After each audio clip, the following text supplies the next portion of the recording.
आप सभी पत्रकार साथियों को मेरा नमस्कार। जैसे कि आप सभी जानते हैं, मेरे कंधों पर अखिल भारतीय महिला कांग्रेस की राष्ट्रीय अध्यक्ष के तौर पर जिम्मेदारियां हैं। देश के लगभग 28 राज्यों के दौरे एक नहीं, दो नहीं, तीनों बार, अनेकों बार कर चुकी हूं। अभी 10 दिन के दौरे करके मैं कल ही दिल्ली लौटी और खबरें जो देश भर से हमारे सामने, खासतौर से नाबालिग बेटियों के साथ जघन्य अपराध, कोई भी खबर पड़ेगा ये खबरें आपको हिलाकर रख देंगी। नाबालिग बेटियों के साथ भाजपा की डबल इंजन की सरकारों में जो कुछ भी हो रहा है वो बिल्कुल मैं कहूंगी देश के सामने आज रखने की मेरी जिम्मेदारी है, रख भी रही हूं। और ये साबित होता है कि देश में भाजपा की डबल इंजन की सरकारें हमारी बेटियों के लिए एक अभिशाप साबित हो रही हैं। मैं शुरू करती हूं मामला महाराष्ट्र से, जहां पर भाजपा की डबल इंजन की सरकार है। महिला है, सांसद है महाराष्ट्र से भाजपा की, केंद्रीय मंत्री भी हैं। इन्हीं की नाबालिग बेटी के साथ छेड़छाड़ का मामला हमारे सामने आया है। केंद्रीय मंत्री रक्षा खड़से की नाबालिग बेटी और दोस्तों के साथ छेड़खानी होती है। महिला मंत्री को, केंद्रीय मंत्री को खुद जाकर एफआईआर करानी पड़ रही है। और एफआईआर के बाद पता लगता है कि जिन्होंने इस अपराध को किया है वो कोई और ही नहीं, भाजपा के ही पूर्व पार्षद पीयूष मोरे, भाजपा के ही है लड़के। और इनकी तस्वीरें देवेंद्र फडणवीस मुख्यमंत्री जी के साथ, पूर्व मुख्यमंत्री राज्य के उप मुख्यमंत्री के साथ, भाजपा नेताओं के साथ, इन अपराधियों की, जो अपनी ही भाजपा की नेता, केंद्रीय मंत्री की नाबालिग बेटी को छेड़ने में भी एक बार सोचते या डर नहीं आता है, क्योंकि कहीं ना कहीं पार्टी के भीतर ही दिख रहा है कि चल क्या रहा है। सरकार, भाजपा की डबल इंजन की सरकार किसे समर्थन दे रही है, ये अपने आप में बेहद गंभीर मामला है। मुझे लगता है बिल्कुल केंद्रीय मंत्री हैं, महिला हैं, रक्षा खर्च से, अगर इन्हें न्याय नहीं मिलता तो उन्हें प्रोटेस्ट के तहत इस्तीफा देकर सरकार से बाहर आकर बेटी अपनी ही नहीं, दूसरी बेटियों जिनका जिक्र मैं करने वाली हूं, उनकी लड़ाई को लड़ना होगा। 8 मार्च को, आज से ठीक 3 दिन के बाद, अंतर्राष्ट्रीय महिला दिवस, महिला सम्मान समारोह होंगे। लेकिन इन बेटियों के साथ जो अपराध हो रहा है, इस पे आप पर्दा कैसे डालेंगे, इसे आप कैसे सेलिब्रेट कर सकते हैं या करेंगे, ये सवाल मैं पूछने के लिए हूं। महाराष्ट्र ही राज्य मैंने डबल इंजन का लिया तो पहला वाक्य आपका सामने, और दूसरा, पुणे में चाकू की नोक पर 19 साल की लड़की से गैंग रेप का वीडियो बनाया गया और वायरल किया गया, और न्याय नहीं है। यह महाराष्ट्र के पुणे की घटना है। गैंग रेप 19 साल की बच्ची के साथ, और वीडियो बनाया गया, कोई कार्रवाई नहीं है।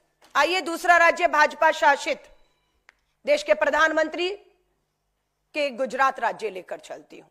गुजरात में पिछले 9 साल में हमने पता किया 17,000 मामले, बेटियों से जुड़े मामले, बलात्कार, छेड़खानी, अपहरण के मामले, 17,000 मामले गुजरात राज्य में है। ये बेटी बचाओ का नारा देश के प्रधानमंत्री देते हैं अपने ही राज्य में। 17,000 बेटियां न्याय मांग रही हैं प्रधानमंत्री जी। ये मात्र गुजरात की बेटियों की बात कर रही हूं। और अगर हम देखें तो हर महीने 200 बेटियां थाने न्याय के लिए पहुंच रही हैं और इन्हें कोई न्याय नहीं। यहां पर भी न्याय क्यों नहीं महाराष्ट्र की तरह, यह सच्चाई सामने है। लाई हूं, पढ़िए। हिंदुस्तान अखबार की खबर, हेडलाइन है, बीजेपी के, गुजरात के बीजेपी के विधायक, सिटिंग आज का विधायक है, पूर्व मंत्री था इसी सरकार में भाजपा की और आज विधायक है, नाम है गजेंद्र सिंह परमार। बीजेपी के विधायक पर दलित महिला के साथ दुष्कर्म की एफआईआर नहीं होती और हाईकोर्ट ने फटकार लगाई। हाईकोर्ट ने पुलिस को बुलाया और हाईकोर्ट के आदेश के बाद भाजपा के सिटिंग विधायक गजेंद्र सिंह परमार के खिलाफ एक दलित महिला के बलात्कार की एफआईआर होती है। ये साफ दिखाता है कि भाजपा की डबल इंजन की सरकार बेटियों के खिलाफ एफआईआर या न्याय दिलाना, उनके मामलों में उनके साथ नहीं, पूरी तरह अपराधियों के साथ खड़ी है। इसलिए बेटियों को अदालत के चक्कर काट के, अदालत से आदेश लेकर एफआईआर तक जो प्रधानमंत्री जी कहते हैं नए कानून आ गए हैं, अब एफआईआर घर बैठे बैठे होंगी, ये पहले भी था, लेकिन सच ये है कि हाईकोर्ट के चक्कर लगा के हाईकोर्ट की फटकार के बाद भाजपा के विधायक के खिलाफ एफआईआर हुई है। कार्रवाई होगी या नहीं होगी इसकी कोई गारंटी नहीं है, क्योंकि इस तरह का मामला पहले भी हरियाणा का अगर मैं बात करूं, साक्षी मलिक, विनेश फोगाट के खिलाफ भी भाजपा के पूर्व सांसद ब्रजभूषण शरण ने अपराध किया। दिल्ली पुलिस की हिम्मत नहीं हुई, हरियाणा पुलिस की, भाजपा की डबल इंजन सरकार में हिम्मत नहीं हुई एफआईआर की। सुप्रीम कोर्ट के आदेश के बाद एफआईआर होती है ब्रजभूषण तब के सांसद के खिलाफ, लेकिन आज तक कोई कार्रवाई, कोई न्याय, कोई पूछताछ नहीं हुई है। हरियाणा ये तीसरा भाजपा शासित राज्य, गुजरात महाराष्ट्र के बाद हरियाणा भाजपा का। हरियाणा में यूनिवर्सिटी की छात्रा से 5 साल तक दुष्कर्म होता है। हॉस्टल वार्डन के पति पर आरोप, बेटे से छेड़छाड़। 5 साल से हमारी बेटियां जो हॉस्टल में पढ़ रही हैं, बलात्कार हो रहे हैं, शिकायतें हो रही हैं। सरकार क्यों मूकदर्शक बनकर इन हॉस्टल में इस तरह के अपराध को 5 साल तक या आज तक न्याय न दिलाकर पनपने दे रही है? कहीं इसके भी तार हरियाणा के भाजपा नेताओं के साथ तो नहीं जुड़े हुए? हमारा सीधा आरोप है। यह तीसरा भाजपा का डबल इंजन की सरकार। चौथा राज्य मैं आपको ले जा रही हूं, मध्य प्रदेश में। मध्य प्रदेश में हिला देने वाली खबर है। नाबालिग बेटियों के साथ दुष्कर्म होता है। 3 नाबालिग बेटियों के साथ मध्य प्रदेश के टीकमगढ़ में अपराध होता है, जिसमें से 5 साल की बच्ची भी है। इन 3 बच्चियों में मात्र 5 साल की, मध्य प्रदेश के टीकमगढ़ में 5 साल की बच्ची के साथ भी अपराध हुआ है, जो बुरी तरह से घायल है, खून में लथपथ, हॉस्पिटल में इलाज चल रहा है। बच्ची की उम्र 5 साल है। और इसमें जो दूसरी नाबालिग बेटी है, जिसकी उम्र, जबलपुर का यह मामला है, 14 साल है, उसने आत्महत्या कर ली है। मात्र 14 साल की बच्ची, जघन्य अपराध, दुष्कर्म, सामूहिक बलात्कार। वो बच्ची के साथ बलात्कार हुआ, उसके बाद बच्ची किसकी निगरानी में थी या किसकी निगरानी में होनी चाहिए? कैसे उस 14 साल की बच्ची ने आत्महत्या कर ली, या उसे आत्महत्या करने पर मजबूर किया गया, या उसकी आत्महत्या होते हुए उसे रोकने की बजाय उसे होने दिया गया? क्योंकि यहां पर भी सीधा सीधा पता लगता है कि कहीं ना कहीं भाजपा के लोग, इन नाबालिग बेटियां, ये मैं कहूंगी हर एक से, इसे हल्के में मत लीजिएगा। ये देश में हर राज्य में, खासतौर से भाजपा शासित राज्य में, भाजपा के नेताओं की भागीदारी शामिल है इसमें, और मामलों को दबाकर न्याय नहीं मिल रहा है। भोपाल में भाजपा नेता ने, ये मध्य प्रदेश की, वो जबलपुर की खबर है, तो ये भोपाल की खबर है, पत्रिका की खबर है। भोपाल में भाजपा नेता ने नाबालिग से किया रेप, पुलिस ने नहीं लिखी रिपोर्ट। यहां पर क्या है? नाबालिग है, यहां भी क्या है? रेप है। यहां पर भी क्या है? भाजपा की डबल इंजन की सरकार। और यहां पर भी हेडलाइन है, पुलिस ने नहीं लिखी रिपोर्ट। मध्य प्रदेश के मऊगंज जिले से बड़ा मामला सामने आया, जहां नाबालिग के साथ बीजेपी के नेता ने दुष्कर्म किया और पुलिस रिपोर्ट लिखने से मना कर रही है। कौन है ये? कौन है ये नेता? अखिल भारतीय विद्यार्थी परिषद के पूर्व संगठन मंत्री हैं मऊगंज से, जिसने दुष्कर्म किया है और कार्रवाई नहीं हो रही। अखबारों में फोटोएं हैं, तस्वीरें हैं, पत्रकारों ने इनकी जांच की तो पता लगा ये नाबालिग बेटियों का बलात्कार करने वाले कोई और नहीं, या तो ये भाजपा के सिटिंग महाराष्ट्र जो है आपके महाराष्ट्र में पूर्व पार्षद है, गुजरात में सिटिंग विधायक है, और यहां पर अखिल भारतीय विद्यार्थी परिषद का महामंत्री है, जिसने नाबालिग बेटी का बलात्कार। आप सब में एक ही चीज देखेंगे कि भाजपा की डबल इंजन की सरकार है, बेटियां नाबालिग हैं, दोषी भाजपा के बड़े नेता हैं, सरकार सत्ता का संरक्षण है, पुलिस एफआईआर नहीं कर रही, और बेटियों को न्याय के लिए अदालत जाना पड़ा, और अदालत की फटकार के बाद एफआईआर होती है। ये सब मामले पूरे के पूरे एक जैसे हैं, जिसे मुझे महसूस हुआ कि दिल्ली में अपना दौरा में जो खत्म करके आई, कि सबसे पहले मुझे देश के सामने इन हकीकत को रखना है। टीकमगढ़ में नाबालिग रेप में हिरासत में बीजेपी नेता, आरोपियों को अपने होटल में दी थी जगह। यह भी भाजपा का नेता है, अपने होटल में, जिनका नाम है संजू यादव, ये भाजपा के नेता हैं। इन्होंने अपने होटल में 2 शख्स जो नाबालिग बेटी को अपहरण करके लाते हैं, जिसकी जानकारी भाजपा के संजू यादव को थी कि मेरा होटल है, बेटी लाई गई है, एक कमरे में 3 लोग हैं, बलात्कार होता है, वीडियो बनाया जाता है और ये सब भाजपा की नेता की जानकारी में, संरक्षण में उसी के होटल में होता है और पुलिस एफआईआर की हिम्मत नहीं दिखाती है। यह दबाव बना, मध्य प्रदेश कांग्रेस ने दबाव बनाया। उस दबाव में मात्र क्या हुआ, अपना पल्ला झाड़ने के लिए भाजपा ने आज अपने इस नेता संजू यादव को बोला हमने पार्टी से निकाल दिया है। कब? जब कांग्रेस सड़कों पर आई, जब मामला सामने आया, तब आपने सिर्फ ये कह दिया अपने पार्टी से बाहर कर दिया। तो पार्टी से मात्र बाहर करने से न्याय मिल जाता है? सरकार आपकी है, अपराध आपकी सरकार में आपके लोग कर रहे हैं और आप इस तरह से पल्ला नहीं झाड़ सकते, क्योंकि इसके भी तार केंद्रीय मंत्री से जुड़े हुए हैं। सो इनके होटल में जो खेल चल रहा है उसमें भाजपा के बड़े नेता, केंद्रीय मंत्री, विधायक शामिल हैं। यही बचा रहे हैं इन्हें। अंकिता भंडारी का मामला आपको याद होगा, उत्तराखंड का। भाजपा के नेता के रिजॉर्ट में उस बेटी को गलत काम के लिए उकसाया गया, उसने मना किया, विरोध किया और उसकी लाश मिलती है हम लोगों को। वो भी एक मामला है। ये 6 राज्यों के बाद उत्तराखंड 7वां, वो भी राज्य जो मुझे याद आ रहा। ये मध्य प्रदेश का जबलपुर, भोपाल, टीकमगढ़, यहां के भाजपा नेताओं के। 5वां राज्य भारत की राजधानी दिल्ली, जहां पर भाजपा की डबल इंजन की सरकार है अब, लेकिन पहले से ही पुलिस, कानून व्यवस्था केंद्र के हाथों रही है। पिछले 10 साल की अगर मैं बात करूं, दिल्ली शर्मसार, 1 महीने में, ये 4 फरवरी की रिपोर्ट है, अभी एग्जैक्ट आज से 1 महीना पहले की खबर है। दिल्ली शर्मसार 1 महीने में हुई 101 दरिंदगियां की घटना। राजधानी दिल्ली में 1 महीने में 100 से ऊपर बेटियों के साथ हर महीने गलत काम हो रहा है। हर दिन 3 महिलाओं और किशोरियों के साथ बलात्कार राजधानी दिल्ली में हो रहे हैं। संसद का सत्र शुरू होने जा रहा है। 8 मार्च को अंतर्राष्ट्रीय महिला दिवस मनाया जाएगा, जश्न मनाए जाएंगे और इन बेटियों के घाव पर नमक छिड़का जाएगा। और 10 तारीख से संसद का सत्र भी शुरू होने वाला है। केंद्रीय मंत्री रक्षा खड़से के समर्थन में कितनी महिला सांसद भाजपा के केंद्रीय मंत्री खड़ी रहती हैं, ये हम दिखाएंगे। लेकिन कांग्रेस की महिला सांसद, चाहे लोकसभा हो, चाहे राज्यसभा हो, चाहे सड़क में, संसद में हमारी सांसद और सड़क पर महिला कांग्रेस खड़ी रहेंगी इन बेटियों को न्याय दिलाने के लिए, क्योंकि पानी सर से ऊपर गुजर रहा है। ये वो घटनाएं हैं जो कहीं ना कहीं अखबार, मीडिया के माध्यम से थानों में पहुंचकर हमारे तक पहुंच गई हैं। बहुत सी खबरें अभी तक दफन कर दी गई हैं, चाहे उन्हें डराया गया, धमकाया गया, दबाव दिया गया, और सब भाजपा शासित राज्य हैं। आइए राजस्थान भी ले चलती हूं। प्रधानमंत्री जी, आप गए थे राजस्थान के विधानसभा चुनाव में और महिलाओं की, बेटियों की सुरक्षा को बड़ा मुद्दा बनाया था। 6 माह में महिला उत्पीड़न के राजस्थान में दर्ज हुए 20,000 मामले। 6 महीने 20,000 बेटियां। आपके लिए मामले हो सकते हैं, हमारे लिए वो 20,000 बेटियां हैं हमारी।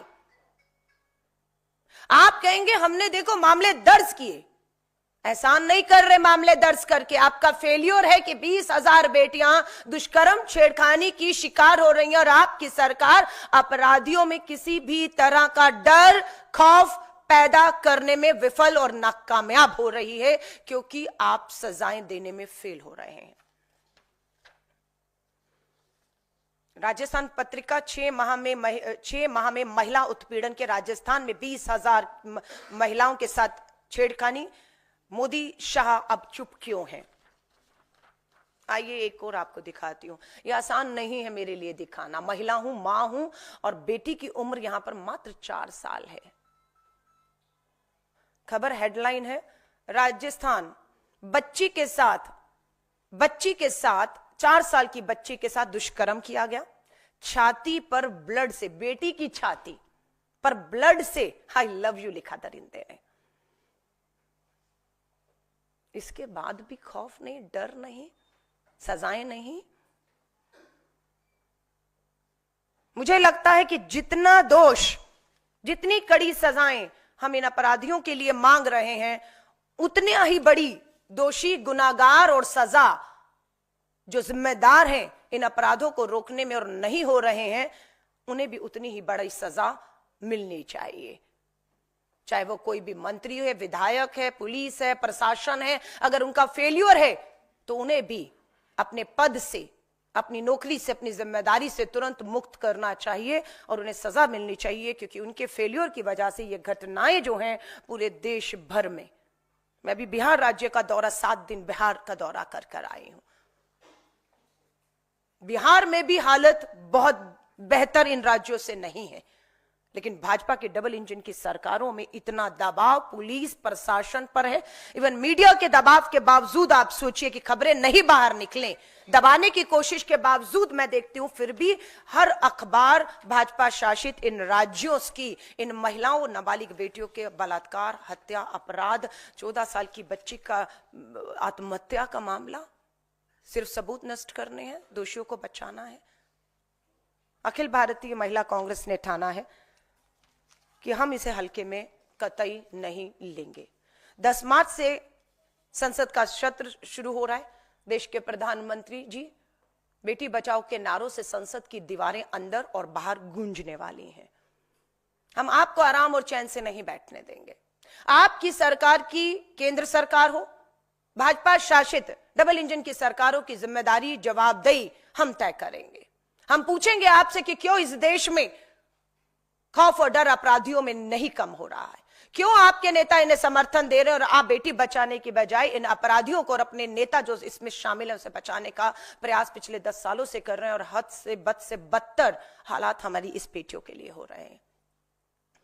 बिल्कुल इस संसद सत्र में बेटियों की सुरक्षा का मुद्दा सबसे प्रथम रहेगा, लेकिन दूसरा मुद्दा महिला आरक्षण कानून।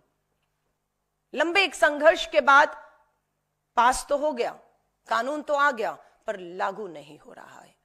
हम केंद्र की भाजपा सरकार पर पूरी तरह से इस पूरे संसद सत्र के दौरान दबाव बनाने वाले हैं कि 33% महिला आरक्षण कानून को तुरंत आज और अभी संसद सत्र में चर्चा करके लागू करने पर जो है विचार किया जाए। अगर नियत होगी तो मुझे पूरा विश्वास है, अभी 6 महीने बिहार चुनावों में है, 243 सीटों पर चुनाव है बिहार की विधानसभा में इसी साल अक्टूबर नवंबर में।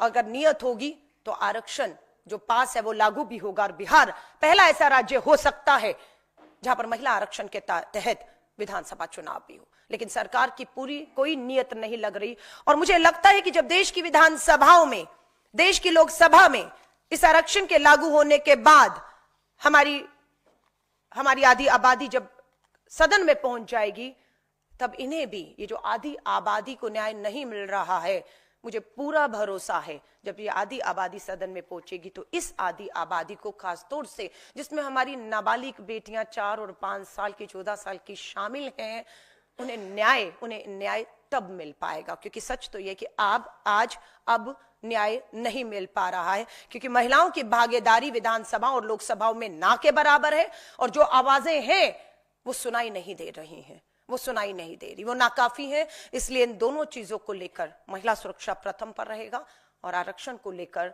अखिल भारतीय महिला कांग्रेस पूरे देश के हर राज्य की, हर राजधानी, हर जिले में पूरे इस संसद सत्र के दौरान अपना रोष प्रदर्शन, हमारी मांग आरक्षण लागू करना, बेटियों को सुरक्षा, बेटी बचाओ के नारे के तहत हम पूरे इस आंदोलन को उठाएंगे। और मैं आप मीडिया पत्रकार साथियों को कहूंगी, मुझे मालूम है देश में बहुत सी ब्रेकिंग न्यूज, टीआरपी और जिस तरह के टीवी में देखा जा रहा है, आपस में लड़वा कर, झड़वा कर, किस तरह की भाषा, किन लोगों को कहा जा रहा है, देश मुद्दे क्या हैं और क्या 24 घंटे टीवी पे दिखाया जा रहा है। ये सच्चाई जिम्मेदारी बनती है कि हालात बद से बदतर हो रहे हैं, आसादी आबादी का जीना मुश्किल हो रहा है।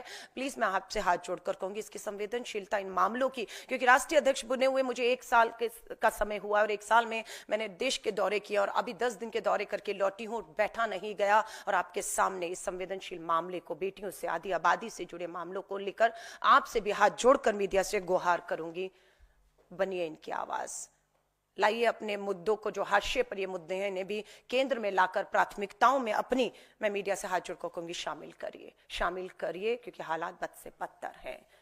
धन्यवाद। आप साथियों का कोई सवाल हो इससे संबंधित, उनका स्वागत है। आप ये जो संसद में आंदोलन छेड़ने वाली, संसद में और बाहर, मैं राजीव हितवाद से, ये जो आप 10 तारीख को जो सेशन ब्रेक के बाद शुरू होगा वापस बजट सेशन, तो क्या इसमें आपके जो एमवीए के साथी हैं महाराष्ट्र के, जैसे रक्षा खड़से जो मंत्री हैं, उनकी बेटी का मामला भी है, तो क्या उनके साथ कोऑर्डिनेशन के लिए कोई पहल आप करेंगे? और इंडिया के जो आपके पार्टनर हैं अदरवाइज भी पूरे देश में? देखिए, मैं ये कहूंगी, देश की आधी आबादी बेटियों का मामला है। बेटियां भाजपा शासित राज्यों की हो, बेटियां कांग्रेस शासित राज्यों की हो, बेटियां हमारे गठबंधन के राज्यों की, बेटियां बेटियां हैं। इस आधी आबादी को सुरक्षा उसका संवैधानिक हक और अधिकार है, मौलिक अधिकार है, उसे मिलना है।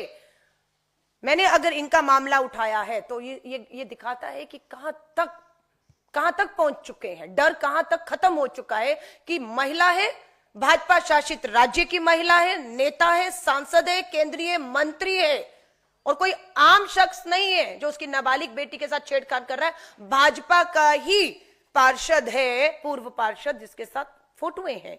तो मामला तो यहां तक पहुंच चुका है। ये तो सारे आम मामले, आम गरीब बेटियों के मामले हैं। उम्मीद ही मत करिए। लेकिन मैं आपसे कह रही हूं, मुझे क्यों कहना पड़े कि आप आइए या ना आइए। मैं अखिल भारतीय महिला कांग्रेस की राष्ट्रीय अध्यक्ष हूं। मेरे शीर्ष नेतृत्व मुझसे उम्मीद करता है कि मुझे राजनीति से ऊपर उठकर, क्षेत्रों से ऊपर उठकर मुझे इन मामलों को उठाना है। मैं आज फिर आपसे कह रही हूं, तेलंगाना, कर्नाटका, हिमाचल कांग्रेस की सरकार है। मैं कहती हूं, आएगा कोई मामला तो भाजपा बाद में मैदान में खड़ी होगी। अलका लांबा पहले उन राज्यों के, अपनी सरकारों के सामने जाकर खड़ी हुई। हिमाचल में मैं खड़ी भी हुई जाकर, जब पता लगा कि भाजपा के एक सिटिंग विधायक ने अपनी ही बूथ जो कार्यकर्ता उसकी बेटी के साथ अश्लीलता की, तो अलका लांबा दिल्ली नहीं अपनी सरकार के सामने बैठी थी। बेटी बेशक भाजपा की थी, न्याय की मांग की। अलग बात है, बेटी पर दबाव बनाया गया भाजपा द्वारा, और बेटी को दबाव बनाकर उसका मामला वापस करवाया गया हिमाचल के अंदर। लेकिन हमारा पूरा दबाव है कि पहले की जो है शिकायत झूठी थी या वापस लेने का दबाव था। दोनों की भी जांच होनी चाहिए, और सच्चाई, विश्वास दिलाया मुख्यमंत्री ने, जांच चल रही है। लेकिन मैं सबसे कहूंगी, इन मामलों में हम सबको राजनीति से ऊपर उठकर लड़ेंगे तो जीतेंगे। देश के प्रधानमंत्री ने लाल किले की प्राचीर से बेटी बचाओ का नारा दिया था। 8 मार्च आ रहा है, ना महिला आरक्षण कानून लागू हुआ, ना बेटियों की भागीदारी सत्ता में हुई है, और ना सड़कों पर सुरक्षा मिली है। दोनों मामलों में केंद्र की भाजपा सरकार पूरी तरह से इस आधी आबादी के मुद्दों को लेकर फेल, नाकाम हुई है, और महिला कांग्रेस चुप नहीं बैठेगी। मैम, पिछले साल ही मार्च महिला दिवस के दौरान एक रिपोर्ट आई थी जिसमें women peace and safety index में भारत की पोजीशन बहुत ही खराब थी। 128 थी 177 कंट्रीज में। हालांकि 2017 से इम्प्रूव हुई थी। लेकिन पॉलिटिकल वायलेंस को लेके जो केसेस आप बता रही हैं, उसको लेके भारत टॉप 10 सबसे बदतर देशों में स्कोर करता है। क्या आपको लगता है, क्योंकि महिला, फिर ताजे आंकड़े आएंगे, ये स्थिति और खराब हुई है जिस तरह से आपने जो रिपोर्ट्स पेश की? और मेरा दूसरा सवाल, बीजेपी के ही महिलाओं के प्रति जो महिला सम्मान योजना दिल्ली में है, उसको लेके लगातार सवाल खड़े हो रहे हैं कि अभी तक लागू नहीं किया गया है। तो क्या आपको लगता है कि बीजेपी की कथनी और करनी में फर्क है? देखिए, आपने कहा 177 नेशंस में महिला सुरक्षा के नाम पर भारत 120 स्थान पे खड़ा है। 128 पर, 177 में 128 पर खड़ा हुआ है। ये वो भारत है जिसे हम भारत माँ बोलते हैं। शायद ही कोई देश अपने देश को माँ बोलता हो, सिर्फ भारत ही ये वो देश है जिसमें माँ बोला जाता है। और भारत ही मुझे लगता है इकलौता देश है जहां पर महिला को, कन्या को पूजा भी जाता है।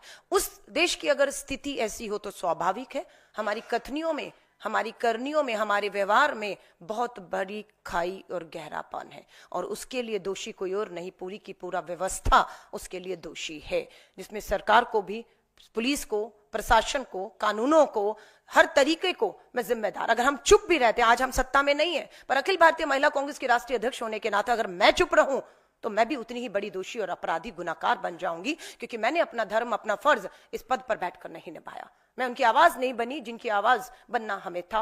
और इसीलिए हमने फैसला किया है कि हम संसद का 10 मार्च से जो सदन शुरू है उसको करेंगे। और आपने कहा भाजपा का, मैं तो कहती हूँ भाजपा का महिला मोर्चा, राष्ट्रीय महिला आयोग, राज्य महिला आयोग क्यों सड़कों पर नहीं आती हैं? सिर्फ 8 मार्च को आप जश्न मनाएंगी, तो मैं भी ये सोच रही थी कि इस 8 मार्च को जो महिलाओं की 5 लाख की सदस्यता का हमने लक्ष्य प्राप्त किया है, 5 लाख बहनें हमारी सदस्य हैं। अभी 1 लाख बहनों ने मात्र तेलंगाना में महिला कांग्रेस की सदस्यता ली, क्योंकि वहां पता लगा कि महंगाई से राहत के लिए 500 रुपए का सिलेंडर जो देश में कहीं नहीं मिल रहा, 1200-800 का सिलेंडर मात्र देश की तेलंगाना सरकार 500 का दे रही है। इसलिए 1 लाख बहनों ने महिला कांग्रेस की सदस्यता ली है। वहां पर महिलाओं को फ्री बस यात्रा है। दूसरे नंबर पे कर्नाटका में महिलाओं ने 65,000 महिलाओं ने कर्नाटका में महिला कांग्रेस की ऑनलाइन सदस्यता ली, तो पता लगा वहां पर फ्री बस यात्रा के साथ साथ 2,500 रुपया महीना मिलता है हमारे वहां पर।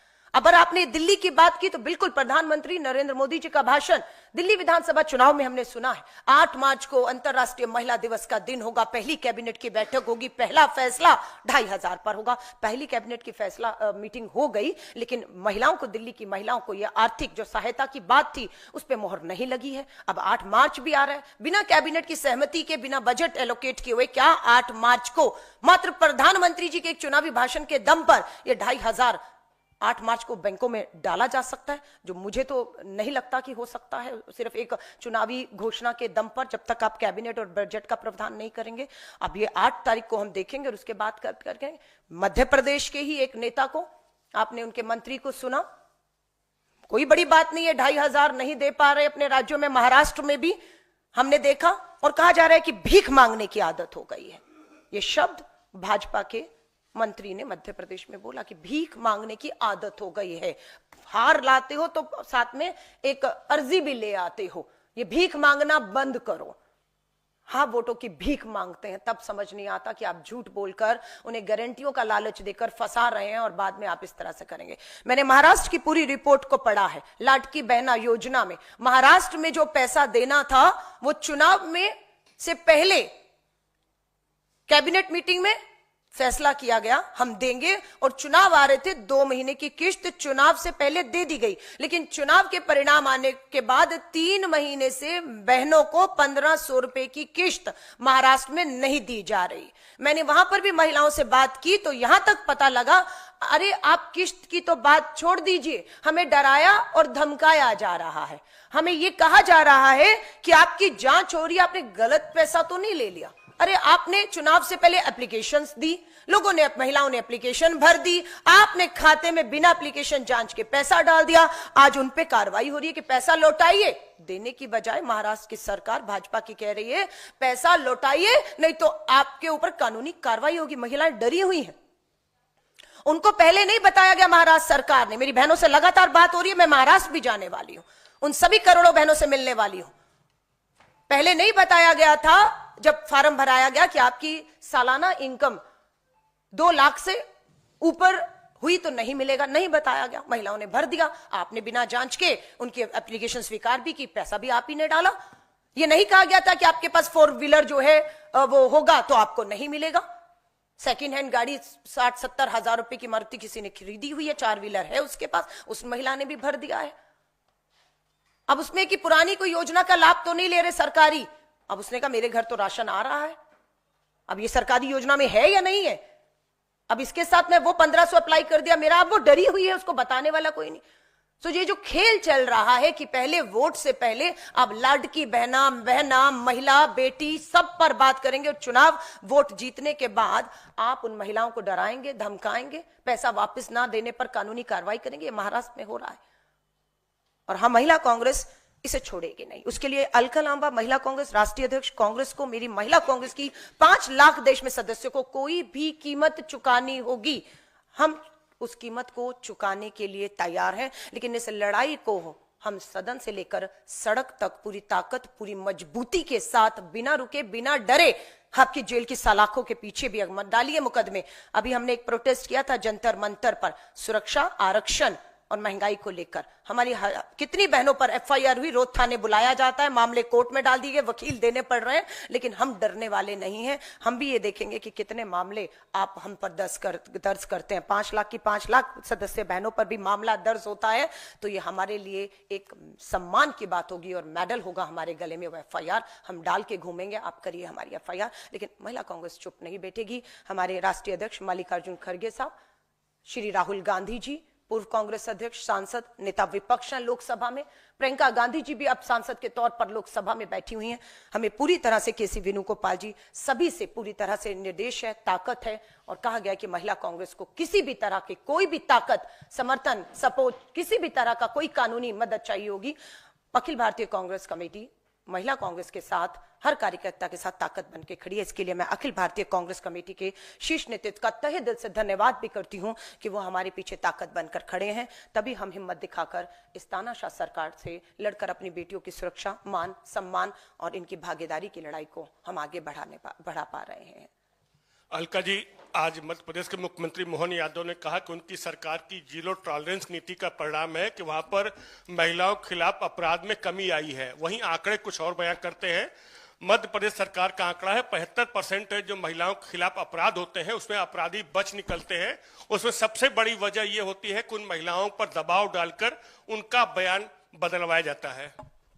मैं आपसे बिल्कुल सहमत हूं, ये लगातार हो रहा है और मैं हाथ जोड़कर मीडिया से ही मदद मांग रही हूं, क्योंकि इस देश के लिए जितनी जिम्मेदारी किसी की है उतनी मीडिया और हम सबकी मिलकर है। ये देश हमारा है, ये बेटियां हमारी हैं और ये सब खुले आम हो रहा है। ये लड़ाई अकेली महिला कांग्रेस या अकेली कोई महिला नहीं लड़ सकती, इसीलिए मैं आपका साथ मांग रही हूं। आपने सही कहा, ये जो दावे हैं ये खोखले हैं, चाहे वो मध्य प्रदेश के मुख्यमंत्री हो, चाहे गुजरात हो, चाहे छत्तीसगढ़ हो, चाहे राजस्थान हो, चाहे दिल्ली हो, इन सबके दावे खोखले हैं। सच्चाइयां कहीं ना कहीं दबाने के बावजूद भी सामने आ रही हैं। ये भाजपा के राजस्थान, गुजरात की जो मैंने आपको खबर दिखाई है, वो गुजरात का सिटिंग विधायक है। आपने टीकमगढ़ वाले को तो पार्टी से निकाल दिया दबाव में। मैं पूछना चाहती हूं कि गुजरात के इस विधायक को आपने पार्टी में अभी तक क्यों बनाए हुआ है? मैं ये पूछना चाहती हूं प्रधानमंत्री नरेंद्र मोदी जी, प्लीज बताइए कि ये जो गुजरात का विधायक जिसपे इतने गंभीर आरोप लगा है, गजेंद्र सिंह परमार, पूर्व मंत्री, विधायक, दलित के महिला के बलात्कार में पार्टी का सम्मानित सदस्य क्यों बना हुआ है? प्रधानमंत्री जी, हम लोग करेंगे आंदोलन, आएंगे सड़कों पर, होंगी हम पर एफआईआर, शायद जेल भी जाना पड़े, हम जेल जाने को पूरी तरह तैयार है। लेकिन मैं आपसे कहूंगी, अगर मीडिया, सच्चाई ये है, अगर मीडिया का साथ नहीं मिला तो ये खबरें चौथे पच्चे पन्ने पर इतनी सी छपती हैं और खत्म हो जाती हैं। ये कुछ अखबारों ने हिम्मत की कि बिना डरे कि इनके राज्यों में इनके नेताओं के नाम के साथ हेडलाइन बनाया है, इन्होंने हेडलाइन बनाया। मैं हिम्मत की दाद देती हूं, इन पे भी दबाव आया होगा, लेकिन नहीं, हेडलाइन बनी है। उसके बाद अलग बात है कि मामले खत्म हो जाते हैं। हेडलाइन बनी, हिम्मत दिखाई गई, उसके बाद हर एक की हिम्मत तोड़ने का एक काम सत्ता में बैठे लोग कर रहे हैं और प्रधानमंत्री नरेंद्र मोदी जी इसे मुखदर्शक बनकर देख रहे हैं। मैंने कल ही पत्र लिखा, उसकी कॉपी मैं आपके साथ शेयर जरूर करूंगी। मैंने देश की महामहिम राष्ट्रपति द्रौपदी मुर्मू जी से भी कल लिखित में दोबारा से, मुझे 1 साल अध्यक्ष हो गया बने हुए, पिछले 8 मार्च और इस 8 मार्च को अंतर्राष्ट्रीय महिला दिवस, आदि आबादी को उनका समय समर्पित होना चाहिए। हर एक क्षेत्र की महिला को जो उनसे मिलना चाहती है, राष्ट्रपति जी से निवेदन करूंगी हाथ जोड़कर, दरवाजे खोल दीजिए अपने राष्ट्रपति भवन के, कि आज का दिन आदि आबादी को कम से कम 8 मार्च का दिन समर्पित कर दीजिए कि आप सिर्फ महिलाओं से मिलेंगी और उस हर महिला से मिलेंगी जो आपके दरवाजे पर न्याय की गुहार लेकर आ रहा है। मैंने भी लिखित में समय मांगा है कि ये सारी चीजों को लेकर संसद का सत्र 10 मार्च को शुरू होगा। महामहिम जी, राष्ट्रपति जी, आप हमें समय दीजिए, हम आपसे बंद कमरे में 5 लोग बैठकर बात करना चाहते हैं।